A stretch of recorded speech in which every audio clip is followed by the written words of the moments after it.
നമുക്കേ ഇത്തവണ കൂട്ടത്തിലുള്ള ഒരു വക്കീലിനെ ഇലക്ഷൻ നിർത്തിയാലോ? ഇലക്ഷന് നിർത്തിയിട്ട് ജയിക്കട്ടെ. ജയിച്ചാൽ അവര് MLA ഒക്കെ ആയി കഴിഞ്ഞാൽ വക്കീലല്ലേ, നിയമം നിർമ്മിക്കാലോ. ക്വാളിഫൈഡ് അല്ലേ? ക്വാളിഫൈഡ് ആണ്. MLA ആയാൽ നിയമം നിർമ്മിക്കാം, അതൊക്കെ ശരി തന്നെ. പക്ഷെ ജയിക്കണ്ടേ? ജയിക്കണേ വലിയ ചെലവാ, ചെറിയ ചെലവൊന്നുമല്ല. എത്ര ചെലവാന്ന് വല്ല ഐഡിയ ഉണ്ടോ? അത് പറയുന്ന പോലല്ല, വലിയ പൈസയാവും.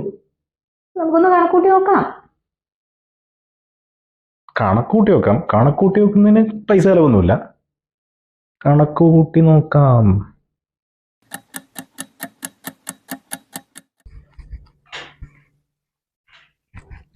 എന്താണ് മാഡം ടാബൊക്കെ ആയിട്ട്?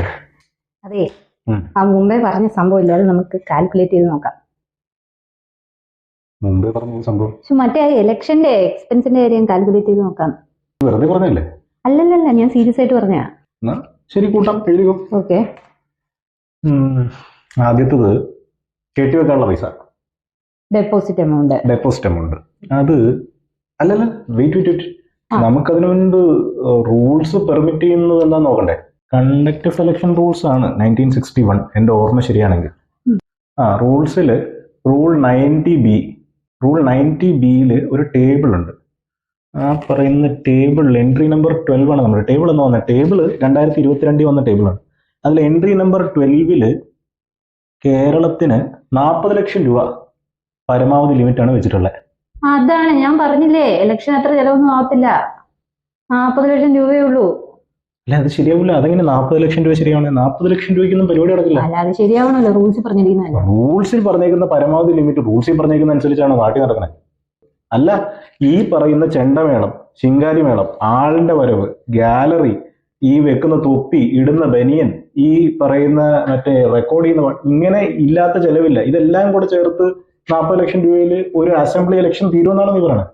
അങ്ങനെയൊക്കെ പറഞ്ഞാൽ ശരിയാണ്. അങ്ങനെയും തീരുമൊന്നുമില്ല. സീറ്റിന് പൈസ കൊടുക്കണം, എന്നാലും കിട്ടും. സീറ്റിനൊക്കെ പൈസ കൊടുക്കണോ? സീറ്റിന് പൈസ കൊടുക്കണം. ആ Thrissur local self government election നടന്നപ്പോ ഒരു ലേഡി പറഞ്ഞത് ഓർക്കണില്ലേ?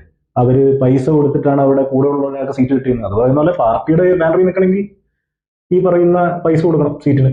എല്ലാ പൈസക്കാർക്കും സീറ്റ് കിട്ടുന്നില്ലല്ലോ. ഒരുപാട് പൈസക്കാർക്ക് സീറ്റ് കിട്ടിയിട്ടുണ്ട്. സീറ്റ് കിട്ടാത്തവരും ഉണ്ടല്ലോ. സീറ്റ് കിട്ടാത്തവരുണ്ട്. That's a fair point. Independent ഒരു കാൻഡിഡേറ്റിനെ ഫ്ലോട്ട് ചെയ്യാന്നാണ്, പാർട്ടി സപ്പോർട്ട് ഇല്ലാതെ. എക്സാക്ട്ലി.